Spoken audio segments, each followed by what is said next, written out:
Hay una entrevista grabada en los estudios de Televisa que lleva décadas enterrada en un archivo que nadie consulta.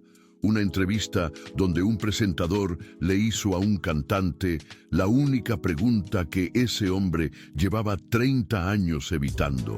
Y la respuesta que dio, o más bien el silencio que vino antes de la respuesta, dice más sobre lo que fue realmente la vida de ese hombre que todas sus canciones juntas, que todos sus discos, que todas las giras y los aplausos y las fanáticas que le rompían la ropa a la salida de los estudios de grabación.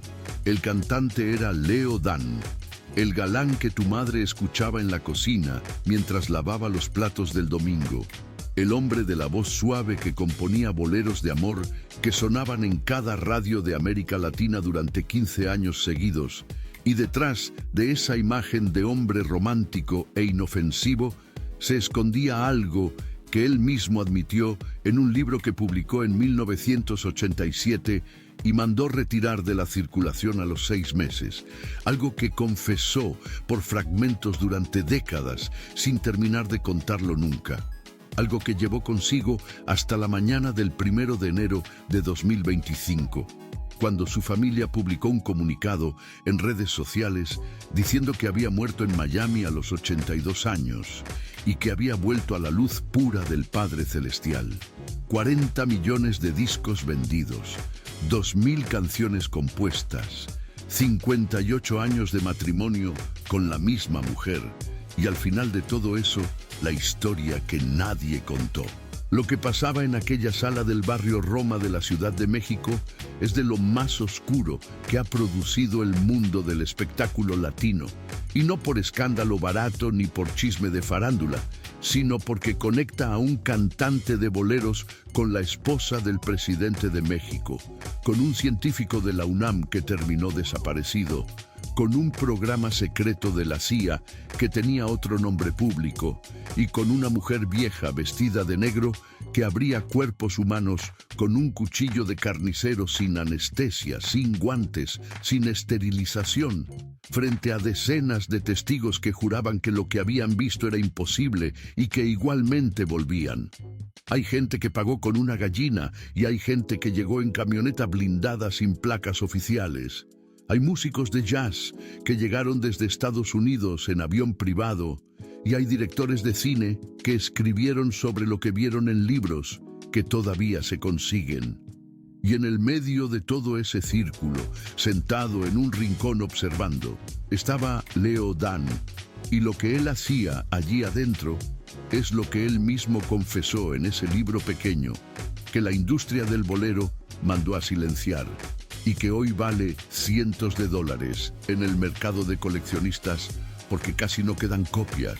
11 días antes de morir, ya consumido por dentro, ya con el hígado destruido y el líquido acumulándose en el abdomen, Leo Dan dio una entrevista por video donde confesó sin que nadie se lo pidiera que llevaba años haciéndose paracentesis para sobrevivir, que su hígado no respondía bien por tanto alcohol que él mismo le había dado al cuerpo durante su juventud, y esa confesión destrozó la imagen que 4 generaciones tenían del hombre más romántico de la música latina. Pero para entender por qué un hombre que según múltiples testimonios podía detener hemorragias con las manos, terminó bebiendo whisky desde el desayuno durante décadas, hay que ir mucho antes.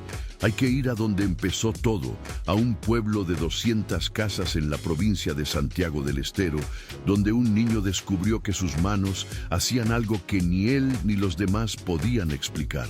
El 22 de marzo de 1942 nació Leopoldo Dante Tevez en un lugar llamado Atamisqui, una estación de tren en el monte santiagueño, que era más bien un conjunto de casas de adobe alrededor de una iglesia y un almacén, rodeado de tierra seca y vegetación baja, donde la gente vivía de la tierra, de las cabras y del rezo, y donde cuando alguien se enfermaba gravemente, no había médico disponible sino curandera, rezador, alguien del pueblo que sabía hierbas y oraciones transmitidas de madre a hija desde antes de la llegada de los españoles. La familia Tevez sembraba calabazas, criaba animales, el padre volvía con las manos partidas y la madre rezaba el rosario cada noche frente a una imagen de la Virgen del Valle. Leopoldo era el menor de 5 hermanos, el más callado, el que se quedaba en el patio mirando las estrellas mientras los demás corrían. A los 5 años aprendió a tocar la armónica que había sido del abuelo. A los 6, la guitarra criolla. Cuando tenía 7, la familia se mudó a un caserío todavía más pobre, donde la casa nueva era una sola habitación con piso de tierra. Las cabras dormían a metros de las camas y el agua se sacaba de un aljibe a 200 metros de distancia. Hay una habitación en esa casa que importa más que cualquier otra. Una pieza chica al fondo donde dormía una tía que la familia había recogido cuando enviudó muy joven y que llevaba semanas agonizando de algo que el médico del pueblo cercano no había sabido nombrar. La fiebre le subía por las noches, deliraba, llamaba al marido muerto y la familia ya había aceptado lo inevitable y había empezado a guardar dinero para el cajón. Una tarde de marzo, Leopoldo, que tendría unos 8 años, entró al cuarto donde ella dormía. La luz entraba por una rendija en la persiana. La tía respiraba con dificultad y tenía la frente cubierta de sudor. El niño se acercó a la cama y le puso la palma de la mano en la frente. Solo eso, una palma de niño contra la frente de una mujer adulta que se estaba muriendo, y el niño sintió algo que décadas después intentaría explicar muchas veces sin conseguirlo. Un calor que le subía por el brazo, algo que él describiría como un escalofrío al revés, como si la fiebre de la tía pasara a su cuerpo, como si algo saliera de aquella mujer y entrara en él. Esa misma noche, la tía abrió los ojos por primera vez en una semana. La fiebre bajó, pidió agua y pidió una sopa. El médico vino al día siguiente desde el pueblo grande, examinó a la mujer con cuidado y dijo en voz baja que era inexplicable, que él la había tenido por desahuciada hacía 2 semanas y que no entendía cómo había mejorado de un día para otro. La tía vivió 4 años más y murió en 1954 de otra cosa, sin volver a tener fiebres altas. La madre de Leopoldo guardó lo que había pasado como un secreto y le dijo al niño que no contara nada, que si la gente del pueblo se enteraba iban a venir a pedirle cosas, que si tenía un don era mejor dejarlo descansar. Leopoldo lo guardó en un rincón de la cabeza. Siguió cantando, siguió componiendo canciones para la tía enferma entre las cabras detrás del corral y durante años actuó como si aquella tarde no hubiera ocurrido. Pero las manos no olvidan lo que hacen y 30 años después, esas mismas manos lo llevarían a la sala más oscura de la Ciudad de México. A los 16 años formó su primera banda, Los Troveros, que tocaba en bodas y bautizos por el monte santiagueño y cobraba con comida y con 1 litro de vino para el padre. A los 18 fundó otra banda más moderna que llamó Los Demonios del Ritmo y le decía a su madre que iba a ser cantante, y la madre se reía y le pedía que terminara la escuela primero. A los 20 agarró sus 2 camisas, su guitarra y un boleto de tren y llegó a Buenos Aires en 1962 con 200 pesos en el bolsillo. Durmió las primeras 2 semanas en una pensión de Constitución, comía pan con grasa 1 vez al día y fue rechazado en 4 discográficas antes de que la quinta CBS lo escuchara 2 minutos y le hiciera firmar un contrato esa misma tarde. En menos de 1 año, lanzó una canción llamada Celia que vendió 100.000 copias en 2 meses y la radio pasaba cada 15 minutos.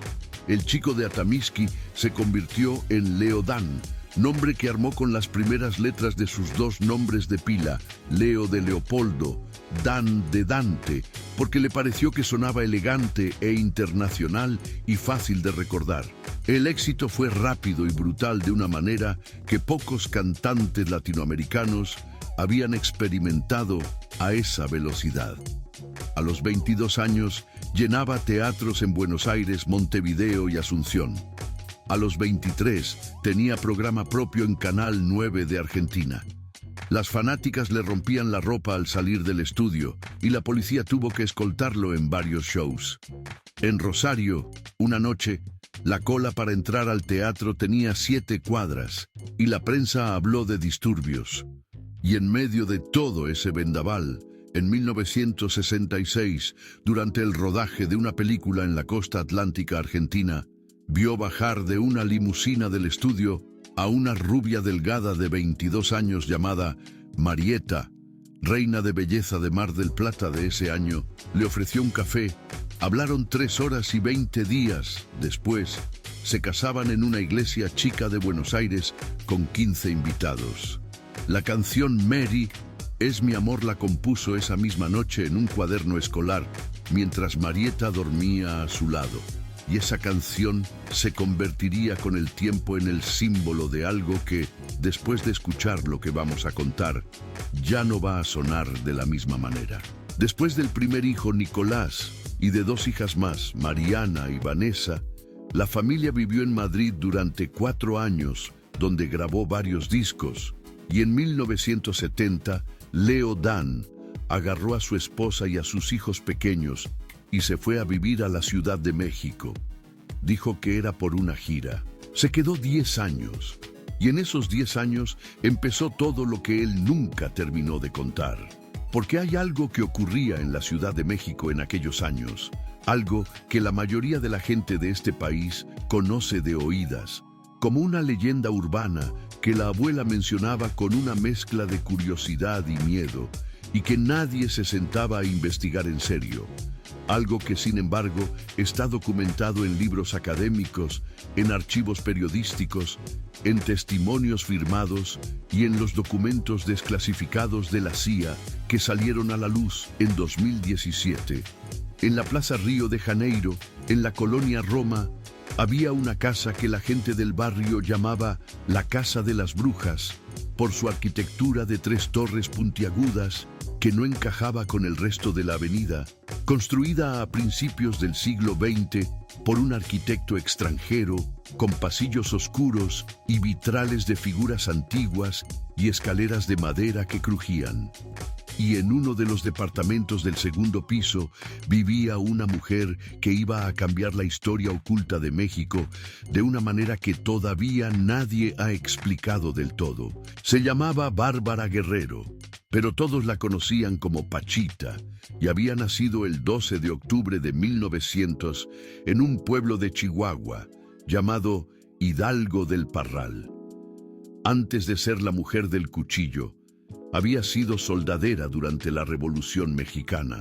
Había seguido al ejército por todo el norte. Había visto morir hombres, había aprendido a coser heridas con hilo común y había dado de comer a los hambrientos en los campamentos. Cuando la revolución terminó, Pachita se mudó a la capital con un marido que la abandonó poco después. Tuvo 5 hijos, de los cuales 3 murieron pequeños. Trabajó de lavandera y de costurera y de partera en barrios pobres y empezó a curar, primero con hierbas, después con oraciones, después con algo más que ella misma no podía explicar con palabras que la gente común pudiera entender. Para los años 50 su fama corría por las colonias populares de la Ciudad de México, por el rumbo de Tepito y la colonia Doctores, y la gente subía a su casa con regalos, una gallina, 1 kilo de tortillas, una vela, porque Pachita no cobraba y atendía a quien llegara.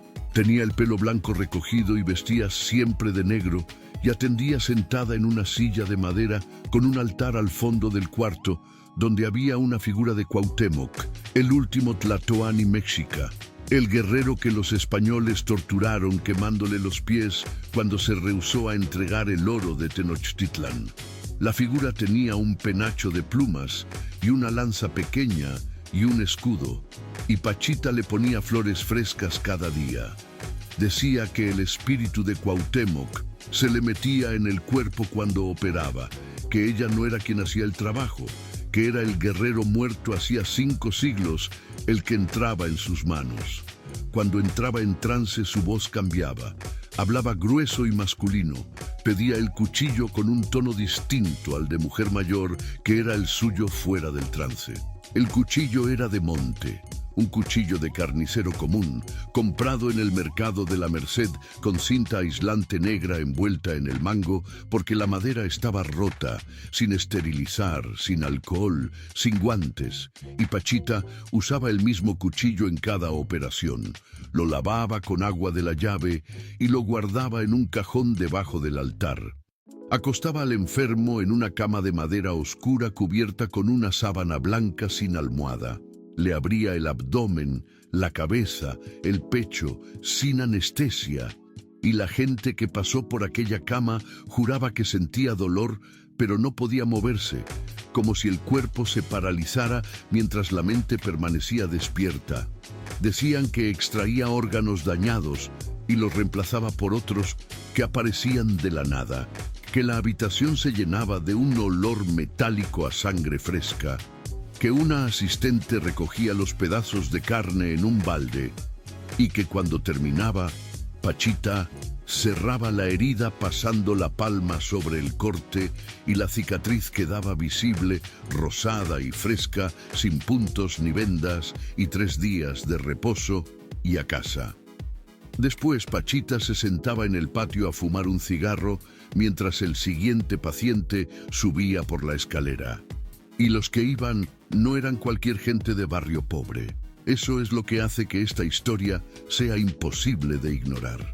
Todavía falta explicar cómo el cantante de Mary es mi amor terminó sentado en aquella sala oscura. Pero antes de eso, hay algo que debes saber sobre quiénes más estuvieron en ese cuarto, porque la lista es tan absurda que si te la leyeran en otro contexto, no la creerías. Y sin embargo, está documentada con nombres, fechas y libros publicados. El primero de esa lista no era latino, ni era del mundo del espectáculo hispano. Era un músico estadounidense, el contrabajista Charles Mingus, considerado por muchos el músico de jazz más importante de su generación, que en junio de 1978 llegó al Festival del Jardín de la Casa Blanca en silla de ruedas con esclerosis lateral amiotrófica, la enfermedad de Lou Gehrig, con 6 meses de vida, según los médicos del Memorial Sloan Kettering de Nueva York. Y el presidente Jimmy Carter lo abrazó frente a las cámaras, y Mingus lloró en silencio porque no podía mover los brazos para corresponder el abrazo. En ese mismo evento, otro músico famoso, el saxofonista Gerry Mulligan, se le acercó al final de la noche y le dijo que conocía a una mujer en México, una curandera, y le contó que una amiga francesa de Mulligan había vuelto a caminar después de un accidente automovilístico gracias a esa mujer. Le pasó una dirección anotada en una servilleta: Plaza Río de Janeiro, Colonia Roma, Ciudad de México. 3 semanas después, Charles Mingus aterrizó en la capital mexicana en un avión privado pagado por su esposa Sue. Lo bajaron en ambulancia. Había una unidad médica completa esperándolo en el aeropuerto y lo subieron por la escalera del edificio de la Plaza Río de Janeiro en una camilla con 2 enfermeras y un médico personal. Sue Mingus contaría la escena en un libro publicado años después. Pachita estaba en su silla de madera, vestida de negro como siempre, y cuando Mingus entró al cuarto, se levantó con dificultad. Caminó hacia él y lo miró durante medio minuto sin decir palabra. Luego habló con su voz normal, sin trance, sin el tono masculino del espíritu de Cuauhtémoc, y dijo sin tocarlo ni examinarlo que él tenía un virus vivo en los nervios que le estaba comiendo la conexión entre el cerebro y los músculos, un virus que no estaba en los libros de medicina y que iba a morir pronto. Cuando Sue le preguntó si podía hacer algo, Pachita negó con la cabeza y dijo que el cuerpo de Mingus ya no aguantaría una operación, que lo único posible era prepararlo para el viaje. Le dio una bendición sencilla, sin cobrar, sin promesas, y el músico y su esposa se quedaron en Cuernavaca varios meses esperando algo que no llegó. Charles Mingus murió el 5 de enero de 1979, con 56 años. Sue escribiría después que aquella sesión fue lo último que su marido recordó con claridad antes del final, que durante los meses siguientes Charles había estado en paz, sin miedo, como si aquella mujer de negro le hubiera quitado el peso de no saber lo que se venía. Y Mingus fue solo el primero de esa lista que te decía. Después llegó Alejandro Jodorowsky, el director chileno de El Topo y La Montaña Sagrada, que tenía un problema en el hígado a finales de los 70, consecuencia de vivir como vivían muchos cineastas de esa década. Y los médicos le dijeron que necesitaba un trasplante. Y Jodorowsky no quiso operarse en un hospital y subió a la Casa de las Brujas con un amigo escritor mexicano. Lo que pasó después lo escribiría en su libro La danza de la realidad, publicado en 2001, donde dice que padeció el dolor más grande que había sentido en su vida, que el olor a sangre era brutal, que vio cómo Pachita le sacaba un pedazo de carne del costado y le insertaba otra masa en el mismo lugar, que la herida cerraba sin sutura frente a sus ojos y que después no recordaba más, que despertó 3 horas después en un cuarto contiguo con un té caliente en la mano y se fue caminando. Jodorowsky, hoy nonagenario, sigue dando entrevistas y sigue publicando libros y sigue diciendo que aquella tarde en la colonia Roma cambió su manera de entender el cuerpo humano. Después llegó Roberto Carlos, el cantante brasileño, el hombre de los boleros que llenaba estadios en toda América Latina, que visitó a Pachita varias veces durante los años 70 con un hijo enfermo con problemas neurológicos. Y aunque Roberto Carlos nunca dio detalles públicos, un periodista mexicano con acceso a círculos internos de la prensa confirmó las visitas a la colonia Roma. Después llegó Ofelia Guilmain, la gran actriz de la época de oro del cine mexicano, con un cáncer de pecho diagnosticado a finales de los 70, que subió 3 veces a la Casa de las Brujas, y cuando volvió a sus médicos en el hospital privado donde se atendía, los doctores no encontraron el tumor. La actriz vivió hasta 2005. Después llegaron investigadores académicos de universidades de Estados Unidos y Europa, psicólogos y antropólogos y doctores en neurociencias que llegaron con instrumentos de medición y cámaras y cuadernos de campo y que, al final, escribieron sobre Pachita, describiendo todos lo mismo, todos diciendo que no podía explicarse con la ciencia que conocían. Pero antes de entrar al nombre que cambia todo, al nombre que conecta a Leo Dan con el poder más alto de México de una manera que todavía pocos se atreven a mencionar en voz alta, hay una escena que el cantante dejó escapar una sola vez en una revista provincial argentina llamada La Capital en el año 2013. Una escena que la mayoría de los periodistas que la leyeron pasaron por alto porque no entendieron lo que estaban escuchando. Pasó muchos años después de su etapa en México, en un aeropuerto que él creía que era Houston, Texas, cuando un hombre desconocido, mexicano de mediana edad, con lentes gruesos y la mirada de alguien que llevaba años esperando ese momento, lo agarró del brazo. El hombre le dijo que su hija había estado a punto de morir, cáncer infantil, que los médicos del Hospital Infantil de México ya no daban esperanza, que todo estaba perdido hasta una tarde cualquiera en una sala de espera cuando Leo Dan pasó cerca de ellos, sin cámaras, sin prensa, sin escenario, solo una niña con fiebre y una madre llorando y el cantante. El hombre juró que Leo Dan se había acercado sin que nadie se lo pidiera, que le puso la mano en la frente a la niña, que no dijo nada, que se fue. Y esa misma noche la fiebre desapareció. Los estudios comenzaron a cambiar. La niña no murió. Años después se convirtió en ingeniera química, se casó, tuvo 2 hijos. Y el padre, en medio del aeropuerto, le mostró una foto familiar como si estuviera devolviendo una deuda imposible de saldar. Lo que respondió Leo Dan en ese aeropuerto es la frase más reveladora de toda su vida, más reveladora que cualquier canción, más reveladora que el libro de 1987, más reveladora que el silencio de la entrevista de Televisa. Dijo que no recordaba nada. No recordaba a la niña, no recordaba el hospital, no recordaba haber puesto la mano sobre su frente, no recordaba haber hecho absolutamente nada, como si otra persona hubiera estado allí en su lugar.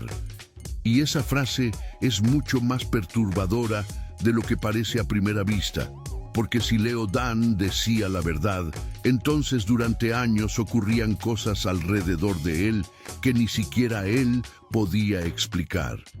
El periodista de la capital que estaba sentado frente al cantante anotó en su libreta algo que no publicó en el artículo principal, sino en una nota al pie que muy poca gente leyó, que notó que cuando Leo Dan decía que era la fe, que era Jesucristo curando a través de él, que él era solo un instrumento sin ningún don propio, no lo estaba diciendo para convencer al periodista.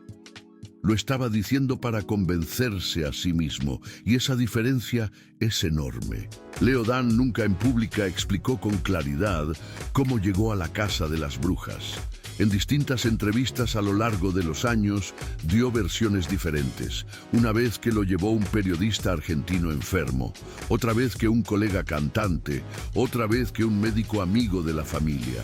Lo que sí está documentado, lo que él mismo admitió en distintas ocasiones, es que en algún momento de los años 70 empezó a frecuentar aquella casa de la Plaza Río de Janeiro, que iba sin avisar a nadie, que se sentaba en un rincón y miraba. Y lo que hacía además de mirar es lo que Raúl Velasco sacó a la luz aquella tarde de domingo frente a más de 300 millones de espectadores en 32 países. Siempre en domingo era en aquel momento el programa más visto de América Latina. 4 horas en vivo cada semana, presentado por un hombre nacido en Guanajuato en 1933, que había empezado de periodista de espectáculos en los 50, y que a diferencia de otros presentadores de entretenimiento, era un hombre que hacía investigación, que leía libros, que preparaba cada entrevista durante días y tenía su propia editorial pequeña donde publicaba ensayos sobre temas que le interesaban. Aquella tarde, Raúl Velasco tenía sobre la mesa un libro con las pastas duras y las páginas amarillentas, un libro académico titulado Pachita, escrito por un neurofisiólogo de la UNAM llamado Jacobo Grinberg y publicado el año anterior por una editorial universitaria pequeña. Velasco lo había leído esa semana con marcador en la mano. Había llegado a una página específica con una marca de papel, y cuando la entrevista con Leo Dan había avanzado lo suficiente, cuando ya habían hablado de la gira y de los discos y de los hijos, Velasco abrió el libro, borró la sonrisa de presentador y habló más despacio. Dijo que la curandera Pachita, ya fallecida, realizaba operaciones con un cuchillo sin anestesia, que según el libro que tenía en las manos, escrito por un investigador serio de la UNAM, existía un dato muy concreto que quería preguntarle al cantante. Y entonces vino la frase que dejó a Leo Dan helado en su sillón. Velasco le dijo que el escultor Víctor Manuel Contreras, artista reconocido internacionalmente cuyas obras están en museos de medio mundo, le había corroborado personalmente que Leo Dan había estado en aquellas operaciones, que con sus manos detenía las hemorragias, que cerraba las heridas. El estudio se quedó en silencio. La cámara enfocó al cantante. El público en las gradas dejó de aplaudir. El único sonido en el set era el zumbido de los focos de iluminación. Leo Dan no negó. Habría sido lo más fácil, reírse, decir que era un disparate, cambiar de tema y cualquier otro lo habría hecho sin dudarlo. En vez de eso dijo, despacio, mirando al piso, con la voz de alguien que confiesa algo que lleva muchos años guardado, que él había conocido a Pachita y que lo que vio para él fue un mundo nuevo, una cosa extraordinaria que había llevado médicos amigos para que vieran lo que ella hacía, que Pachita hacía cosas maravillosas, que si las contaba en ese momento la gente iba a decir que estaba loco. Y después se calló. Raúl Velasco no insistió. Pasaron a la canción. Leodán se levantó del sillón, caminó al centro del estudio, agarró el micrófono y cantó como si nada hubiera pasado, pero los ojos no se le secaban. Los productores del programa en la cabina se miraron. Esa parte de la entrevista no volvió a emitirse en ninguna repetición posterior. El video existe, está enterrado en algún archivo de Televisa. Algunos fans lo subieron a internet en versiones cortadas con audio distorsionado, pero la toma completa nunca se ha vuelto a transmitir. Y cuando alguien la pide a través de los canales oficiales, le dicen que no encuentran el archivo. Marieta Tevez vio aquella noche cómo su marido llegó a la casa, se metió al baño y se quedó allí más de una hora. Cuando salió tenía los ojos rojos, no quiso cenar, se acostó temprano y le pidió que lo dejara solo. Marieta no le preguntó qué había pasado porque sabía. Era la única persona en el mundo que tenía la historia completa de lo que Leodán había vivido en la casa de la Plaza Río de Janeiro. La única que había estado allí desde el principio. Y nunca dijo una palabra de eso a ningún periodista. Pero hay algo más antes de llegar al nombre que conecta este círculo con la cima del poder político mexicano. Y ese algo más se llama Jacobo Greenberg, y su historia es la razón por la que Leodán guardó silencio durante los 40 años siguientes. Jacobo Greenberg Silberbaum nació en la Ciudad de México el 12 de diciembre de 1946. Hijo de inmigrantes judíos europeos que habían huido del Holocausto. Su madre murió de un tumor cerebral cuando él tenía 12 años, operada en un hospital de la capital con resultados que la cirugía no pudo mejorar. Y esa muerte lo marcó de una manera que orientó toda su carrera. Estudió psicología en la UNAM, hizo el doctorado en neurociencias en Nueva York, estudió cábala con rabinos en Safed, Israel durante un año, aprendió budismo zen y meditación tibetana y volvió a México con una idea fija que ningún otro científico mexicano de su generación había tenido la valentía o la temeridad de sostener en voz alta. Quería aplicar el método científico con instrumentos de medición reales a las prácticas espirituales que la cultura occidental había descartado sin investigarlas. Fundó el Instituto Nacional para el Estudio de la Conciencia dentro de la universidad y el Laboratorio de Psicofisiología en la UNAM.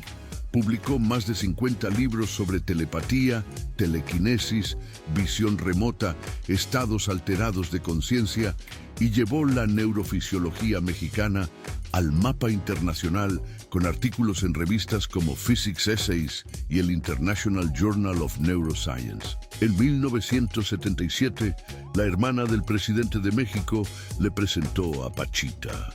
Y aquí es donde necesitas detenerte un momento, porque esa frase que acabo de decir tiene una densidad que no es obvia a primera lectura. La hermana del presidente de México no era cualquier persona del entorno familiar, era Margarita López Portillo, hermana del presidente José López Portillo, y durante el sexenio de su hermano era la directora de radio, televisión y cinematografía del Estado mexicano.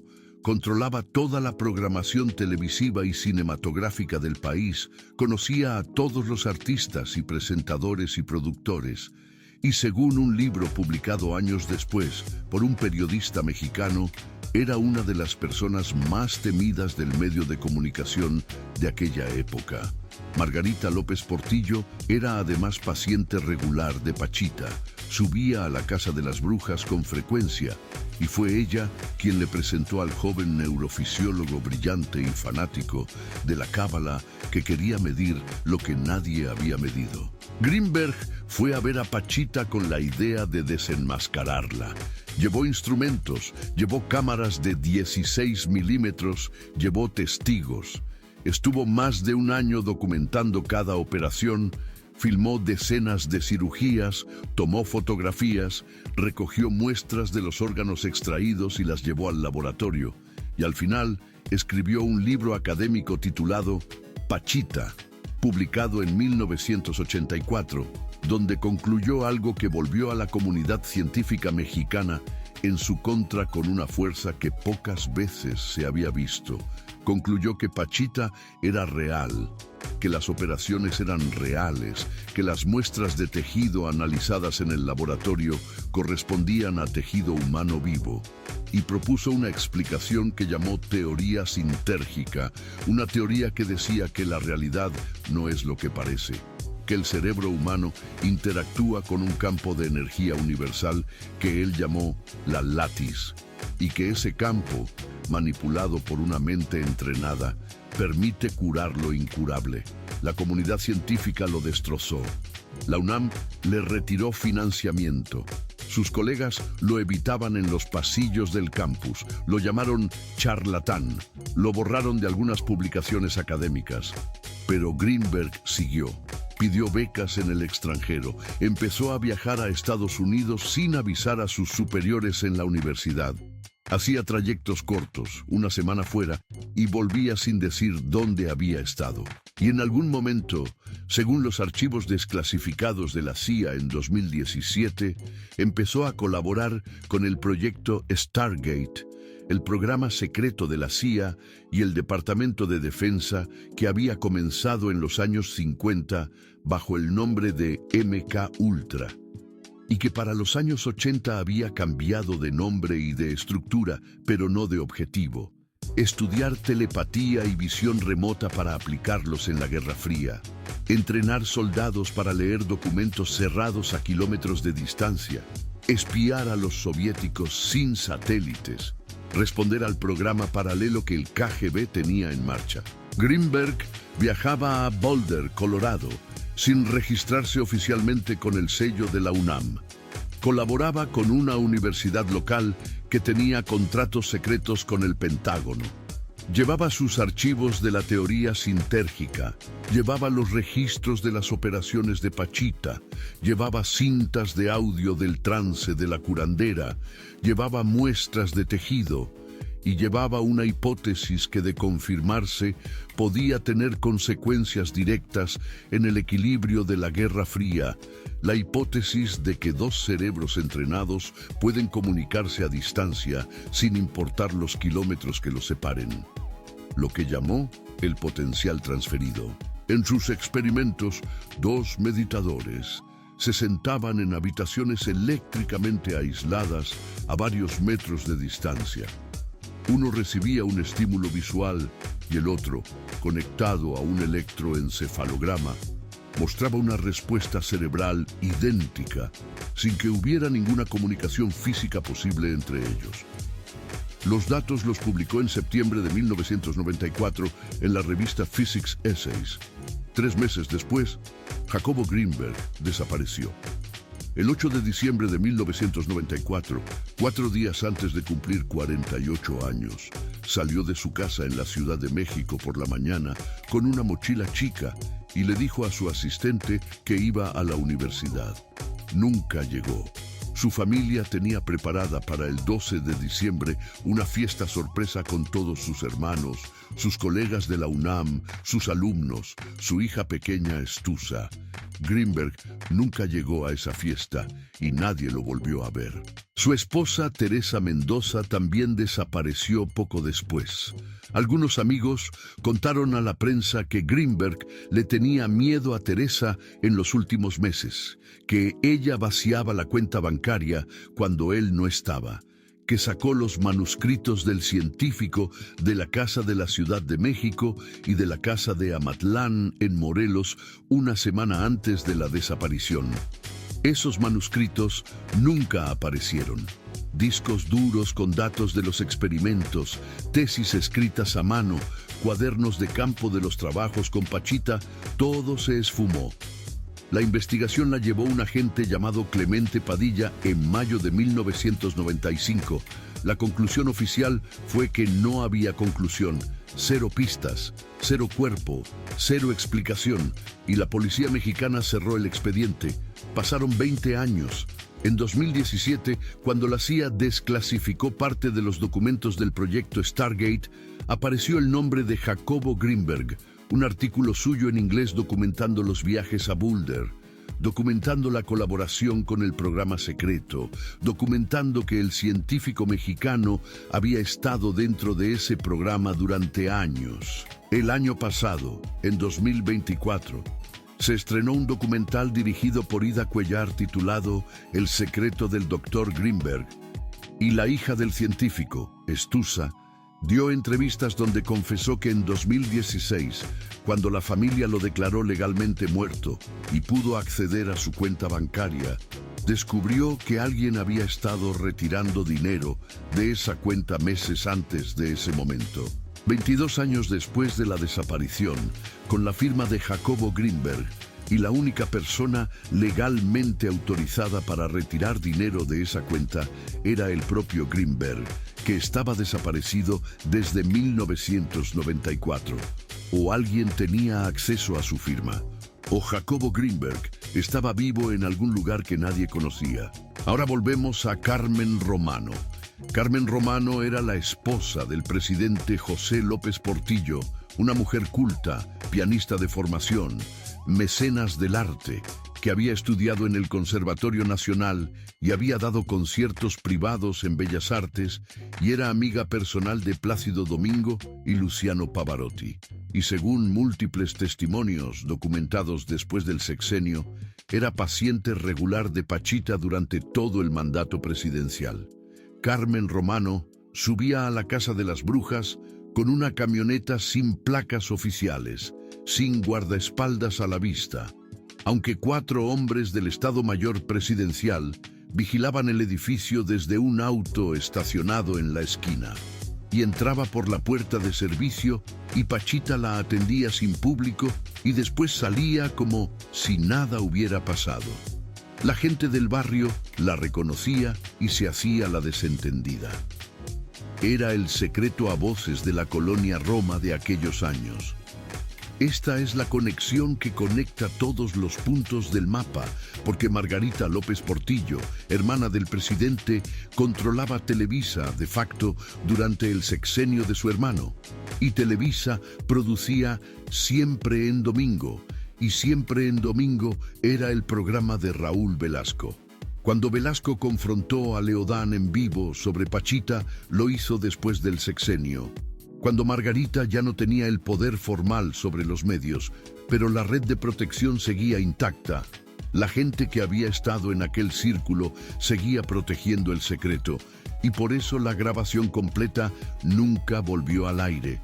Por eso el libro de Leodán se agotó sin reimprimirse.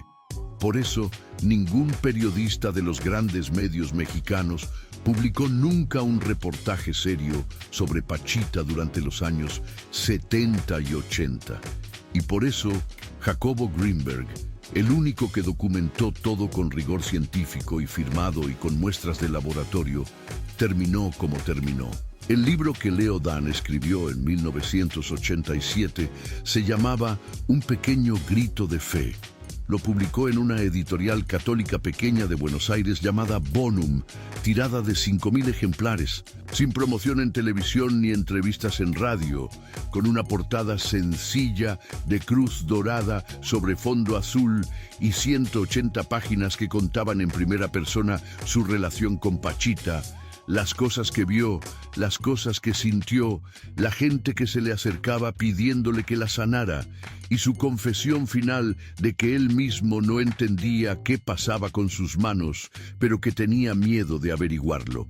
En la página 112 hay una frase que pocos críticos notaron, donde escribe que en aquella casa de México había visto cosas que iban contra todo lo que la Iglesia Católica le había enseñado, pero que también había visto la mano de Dios trabajando de formas que ni los curas ni los científicos podían explicar.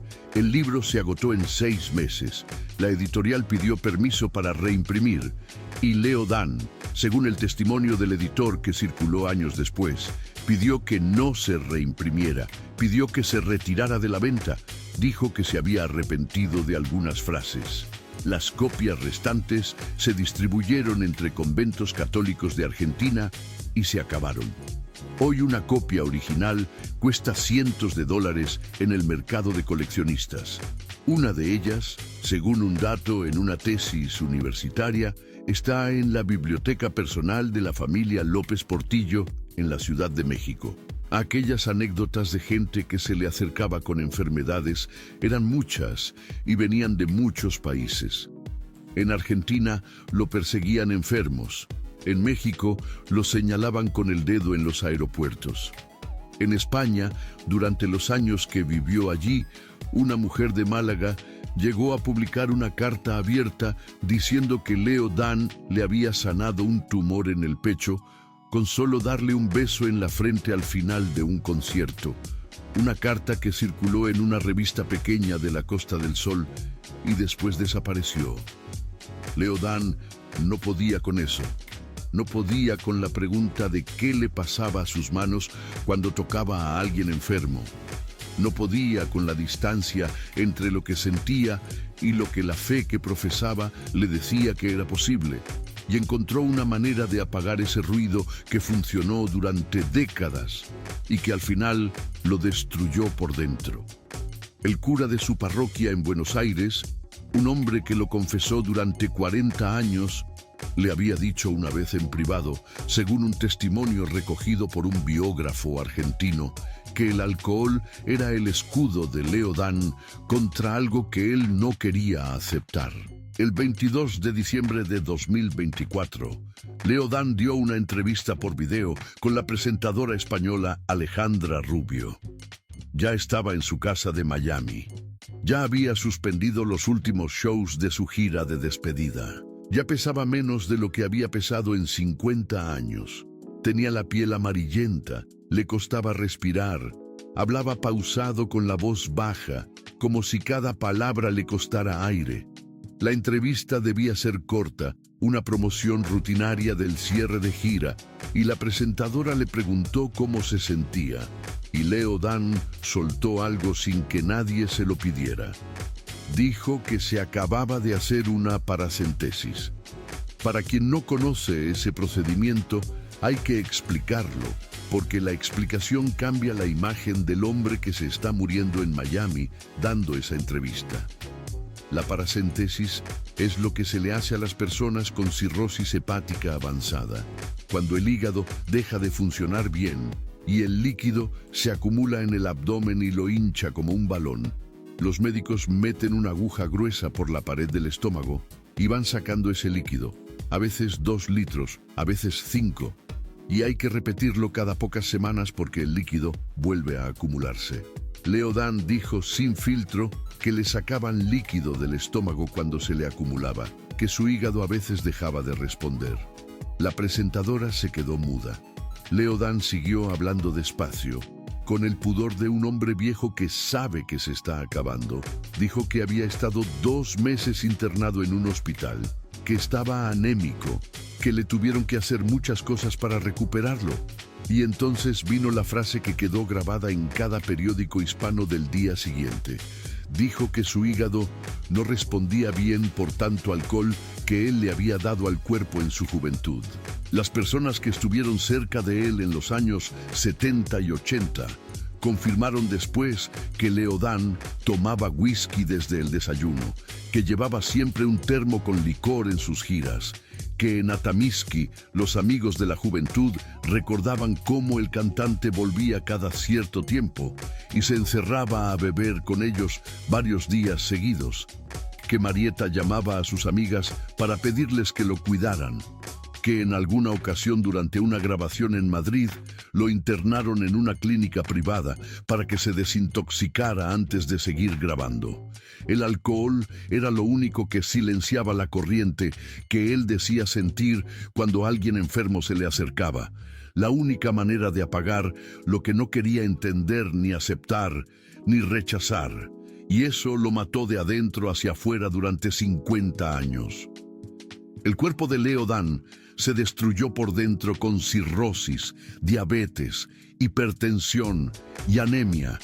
Y los médicos en Miami hacían lo que podían, pero la cosa empeoraba sin parar. El 1 de enero de 2025, a primera hora de la mañana, su familia publicó un comunicado en redes sociales. Lean había muerto en Miami a los 82 años. La familia no dio causa de muerte oficial. Solo escribieron que había vuelto a la luz pura del Padre Celestial y citaron una frase del Evangelio de Juan, capítulo 11, versículo 25, la frase que Jesús le dice a Marta antes de resucitar a Lázaro. Yo soy la resurrección y la vida. El que cree en mí, aunque muera, vivirá. El día anterior, el 31 de diciembre, Leo Dan había publicado su último mensaje en redes, un video corto de fin de año con un mensaje de gratitud a sus seguidores que decía textual: muchas gracias por acompañarme en el 2024, muchas bendiciones para todos. Lo subió en la noche. A la mañana siguiente había muerto. Marieta Tevez, su esposa desde hacía 58 años, no dio una sola entrevista. Los hijos tampoco. Más allá de las palabras sobre la fe del padre y su devoción a la Virgen del Valle y su gratitud con los fans, nadie mencionó el libro retirado. Nadie mencionó la colonia Roma. Nadie mencionó el cuchillo de monte ni a la mujer vestida de negro que lo había marcado para siempre. El silencio fue la herencia que Leo Dan le dejó a los suyos, la misma herencia que había cargado él durante medio siglo, y el último testigo de la casa de las brujas se fue sin abrir la boca. Nicolás, su hijo mayor, es hoy el manager de Karol G y de Chayanne, uno de los hombres más poderosos de la industria musical latina. Marieta era la única persona viva que tenía la historia completa.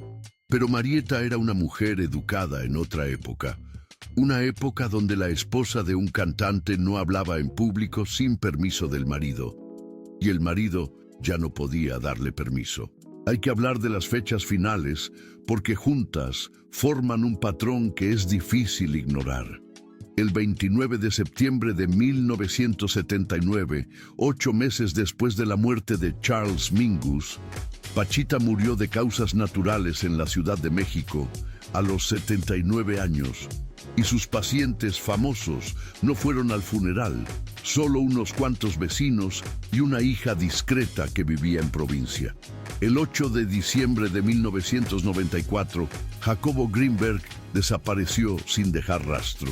La investigación se cerró sin conclusiones y el Estado mexicano nunca dio una respuesta oficial. El 21 de marzo de 2006, Raúl Velasco murió de un ataque al corazón, y la grabación completa de Siempre en Domingo, donde confrontó a Leo Dan, está enterrada en algún archivo de Televisa y solo circulan fragmentos en mala calidad por internet. El 1 de enero de 2025, Leo Dan murió en Miami después de 50 años de carrera, 40 millones de discos vendidos, 2000 canciones compuestas y medio siglo cargando un secreto que no pudo soltar. La Casa de las Brujas en la Plaza Río de Janeiro sigue en pie.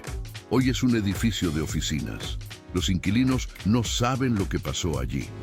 La familia López Portillo nunca confirmó las visitas de Carmen Romano. Los archivos de la CIA mencionan a Greenberg solo de paso, como un detalle en un documento más amplio. El libro Un pequeño grito de fe no se reedita desde hace 37 años. Y la pregunta que queda, la pregunta que debería incomodarte esta noche, no es solo sobre Leo Dan. La pregunta es: Cuántas verdades muere cada generación porque la persona que las conoce decide que el silencio es más seguro que la voz. Cuántas pachitas hubo en cada país de América Latina operando en cuartos oscuros con cuchillos de mercado, mientras el poder político entraba por la puerta de servicio. Cuántos Greenbergs desaparecieron sin que nadie preguntara con insistencia dónde fueron. Cuántos Leo Danes cargaron secretos hasta el último día y se los llevaron a la tumba porque calcularon que las consecuencias de hablar eran peores que las consecuencias de callar. Tu madre los conoció, tu abuela también. Las generaciones de mujeres que escucharon Mary, es mi amor en la cocina, mientras lavaban platos y criaban hijos, nunca supieron que el hombre que cantaba esa canción había sentido en sus manos una corriente que no podía explicar, que había visto cosas que no podía contar, que había escrito un libro que casi nadie leyó y que lo mandó retirar antes de que la gente entendiera lo que decía. El alcohol fue la manera de apagar lo que sentía y eso lo mató. Y el cantante murió sin resolver la pregunta que él mismo planteó en la página 112 de ese libro. Si lo que ocurría en aquella sala era la mano de Dios, trabajando de formas que la ciencia no puede explicar, o era algo mucho más antiguo, algo que nadie le enseñó a controlar y que nadie le enseñó a soltar. Las canciones de Leo Dan van a seguir sonando en las radios de provincia, en las cocinas, en los velorios, en las tardes lentas de domingo. Pero ahora cuando escuches esa voz, vas a saber lo que el cantante guardaba detrás, lo que aprendió en una sala oscura de la Plaza Río de Janeiro, lo que se llevó al silencio el primer día de este año. Y hay otra historia que tu generación necesita conocer, otra historia de un ídolo que cargó un secreto demasiado pesado durante toda su vida. Pero esta es peor, mucho peor, porque empezó cuando él tenía apenas 13 años en una iglesia con un sacerdote en Ciudad Juárez, y el niño se llamaba Alberto Aguilera Valadez, y el mundo lo amó después como Juan Gabriel, el divo de Juárez, el hombre que escribió Querida y Amor Eterno y Hasta que te conocí. Y el divo nunca pudo contar lo que aquel sacerdote le hizo cuando era menor de edad. Y esa historia la tienes disponible ahora mismo, porque después de Leo Dan, Juan Gabriel es la siguiente verdad que tu generación se merece conocer.